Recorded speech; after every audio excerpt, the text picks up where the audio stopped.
By the way, I want to give Brandon Johnson credit, even though he's not on the show. He is reopening a mental health clinic in Roseland. This is a campaign promise he made. We need more, not less, when it comes to fighting mental health. And I'm glad he's doing it. And he references his legacy to the brother that he lost. So good for the mayor for doing that. Because I will tell you when he's doing good things and doing bad things.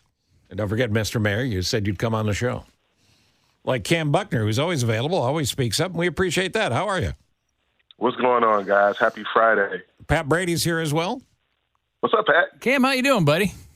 I'm well, man. I just heard about my friend Gary McCarthy on. I'm guessing this is the Friday of failed Chicago mayoral candidates. Yeah, but nobody was a better debater than you, Cam. You rocked it. And you're just getting started. We got a couple of events that your office is doing I want to mention, but before we get to that, we got to talk about the budget. How much more is it going to cost us to live in Illinois? Well, listen, this budget process, I'll be very honest with you all, it was a tough one. It's been the toughest one since I've been in the General Assembly. Obviously, COVID brought with it a lot of extra resources and a lot of extra financial help from the federal government, which, we tried to find ways to put to good use to move the state back into the right direction. We had to make some really tough choices. But one thing that we absolutely agreed on was that we could not go back to the uncertainty of the years when we had no budget, the 793-day budget crisis that decimated many services in this state. You can ride around Illinois and still see the results of what that dereliction of duty did to the great state of Illinois and, more importantly, the great people of Illinois. And so, all in all, this was about balance. We talked about there are some revenue enhancements or tax increases in there for sure. There's also closing of loopholes and more investment in things like public education and mental health and senior services so that we can be made whole. And so this was a balancing act. It was a tough budget. We'll have another tough one next year, but I think we did the right things to move the state forward. Hey, Cam, the one thing I just hear people talking about is the overall increase in the budget in the last 4 years, from $39 billion to $51 billion. And I understand that there are things that government needs to provide, and it just costs more. But is there ever going to be, on both sides, more of a discussion about economic development, more taxpayers versus more tax? I mean, sit here, you live up here. This is the greatest city in the world, just to make more economic development, not just for the Chicago area, but for the rest of the state. There has to be, Pat. And I know many folks in the Democratic caucus begin to have those conversations during this budget process. And I know many of my Republican colleagues have been sounding that alarm too. We have to look at it that way.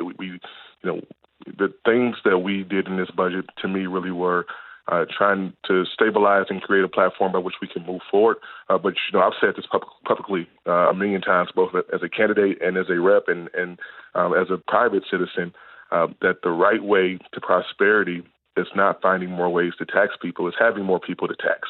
It's growing your base. It's making this state attractive for people to come and start a family and start a business and start a career, right? And so we've got to start finding ways to make Illinois welcoming in that way so that we can deal with our legacy debt issues, like the pension issues that exist, but also so we can, be the tip of the spear on what the future looks like around this country. So do we have to, it's to me, which is first, chicken or the egg? Is it to stop people from leaving or to get more people to come?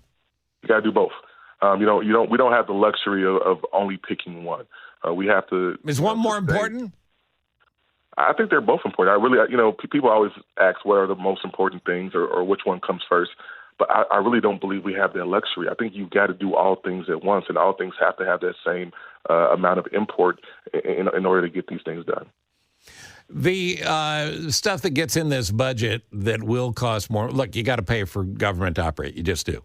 But the stuff that gets in this budget, which one made you a little queasy? I won't say that there's anything in specific. I know there were some conversations with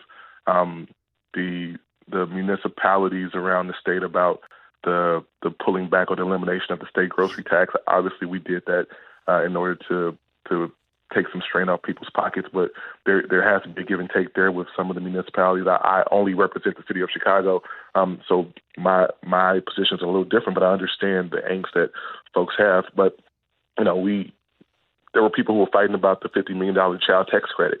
This is something that Illinoisans are going to feel those of us who have children who have lived in a certain tax bracket, they will get that relief, right? The $2 million investment that we put forth to clear up the $1 billion in medical debt for families around Illinois, right? We tried to find ways throughout this budget to sustain people and families.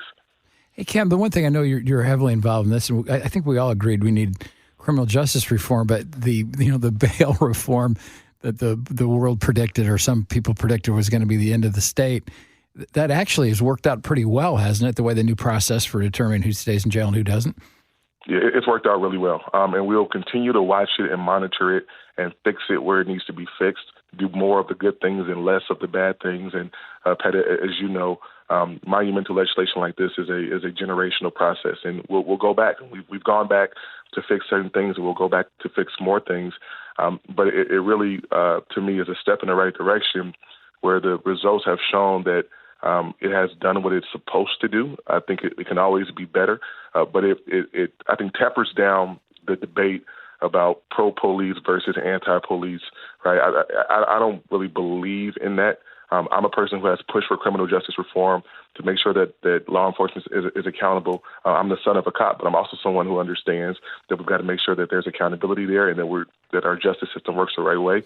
And to that note, even in this budget, we did, in this legislative session, we did more criminal justice stuff that some people are pushing back against, but we also put money in this budget to fund police departments, to give them more equipment, more training, more funding to recruit and retain officers. We've got more Illinois State Police cadet classes coming up, and that may not matter to most folks, but to remind the people in Chicago why that helps, because the Illinois State Police have been tremendously helpful to stop expressway shootings in Chicago and to deal with some of the carjackings that's going on. And so this is about being balanced and doing it in a way that keeps people at the focus.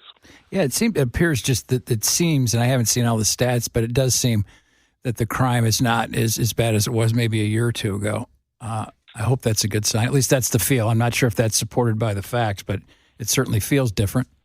It does feel that way, and I hope that we can, not just pat ourselves on the back here, but figure out what we're doing, once again, what we're doing right, and do more of it. And if there are things we need to tweak, we need to do those so we can keep the people of Chicago and the state of Illinois safe. I watched the St. Jude parade, the police parade, a couple of weeks ago, and I always do, probably like you do, coming from law enforcement.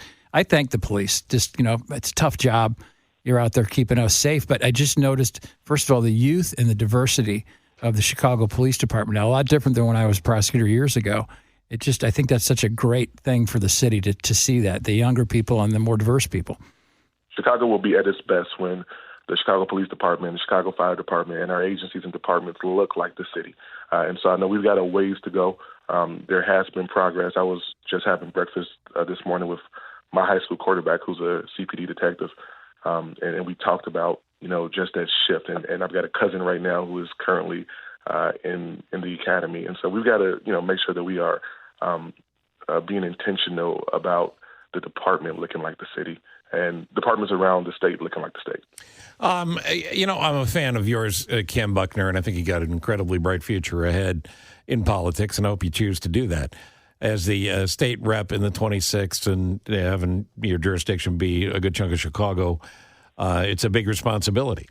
But part of that responsibility is helping people in any way you can. There's a limited amount you can do at the grocery store, but one of the things that I hear people be cynical about, and frankly I don't blame them, is, the grocery tax cut is nice, but in the end, if it's a penny per 100 or whatever, it's not saving me that much money. Is there anything more the state or the governor could do in the grocery store? The grocery store is tough, right? I think the grocery tax, the motor fuel tax, those are really hard ones because people know what the price of gas is. People know what the price of a gallon of milk or a carton of eggs are, right? And they may not see some of the other cuts that exist or some of the other things that government has tried to do to alleviate some of the fiscal burden that they have.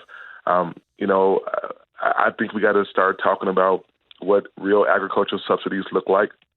There's so many, and Pat, you know this very well, there's so many of our hardworking Illinoisans are folks who are providing us food, right? What's the connectivity between those folks and small grocery chains, mom and pop grocery chains, and food deserts that exist now because we don't have the connectivity? There's an answer there somewhere. We got to dig into it to figure out how to close some of those gaps. Here's the deal. I trust you. I don't trust that many other people. So I need you to handle all the money. So when the money gets to Springfield. Cam Buckner's a great example, and I've been working for Republicans my entire life. But if Cam and I sat down in a room together, we could figure all this out in about 20 minutes. Yeah, exactly. Because I think we can. It is reasonableness, and we don't agree, but that doesn't mean I don't respect you, or vice versa. And we got to get back to that. I'm just so sick of the toxicity. Screaming at each other. Yeah. There's two things your office is doing, and I salute both of them: a back-to-school event and also the 4th annual Juneteenth community celebration coming up on Saturday, June 15th in Bronzeville. Best place to get information on those is probably your website, I would guess? That's right, cambuckner.com. It's all there. cambuckner.com, K-A-M, Buckner, B-U-C-K-N-E-R.com. Hey, Cam, how'd the Illini looking this year? I'm excited. I got a chance to sit down with Coach Bielema a couple of weeks ago. We had some casualties that we took from the transfer portal, but I'm excited, man. I think that this team is finally clicking. We've got some good leadership, some seniors that are going to take control, and I like our schedule for us too. And so this is really the last year of the old Big Ten. As you know, we start kicking in. The West Coast teams are coming this year, and so we'll see how that all works out. But I'm always optimistic about the orange and blue. I have. We had Coach B on yesterday, and I pointed out I've got 3 years of eligibility left. Well, Cam can still play. I haven't seen him lately. He looks like he can still rip it up pretty good. And I said, Coach B, what do you do with a 63-year-old pooch punter? And he said, I'll let you know. So I'm standing by, waiting for the call. Waiting for the call. Thank you, man. Appreciate it. Stay healthy. See you, Cam. Thank you all. Have a great weekend. All right, be well. So for Tony Preckwinkle and Fritz Kagi and all the other people, and obviously the mayor said he's coming on. See, it's not that hard. Cam Buckner, there you go, just like that. Good conversation. He's such a, that's the thing too. And I live and work in this world down there in Springfield. There are some really fine people, and I know everybody likes to bang. He's one of them. He's one of them. And there are many, many people like that. And so the leadership's got to stop in the country. We got to start getting along because you don't have to agree with everybody. How's it working right now when we're not getting along? It ain't working. Yeah, and it's distracting. Nothing gets done. But you have people like Cam. You could work with Cam on anything. Yeah, exactly. Well, on top of the fact that he could kill me. Yeah, but he's not going to compromise his principles, but there's always middle ground. That's how the system's supposed to work. So. And he could kill you. He could kill me. He's when you see him. He's a big human being. He gives you a hug, too. And you see, he almost broke my spine last time. So he asked me for my opinion on something. He didn't like it. He cracked my ribs. He's a good man. It's not true.